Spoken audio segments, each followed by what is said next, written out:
Guys, ako dito mga idol, good morning. Kita akong nagliliyab na kabaong dito mga idol oh. Ano? Oh, maapoy sa ilalim. Kasi naglilinis ako.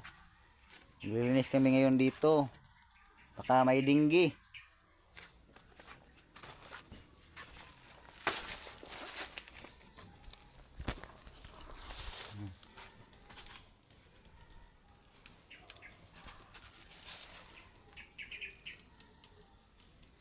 Lunog ko yung kabaong sa loob.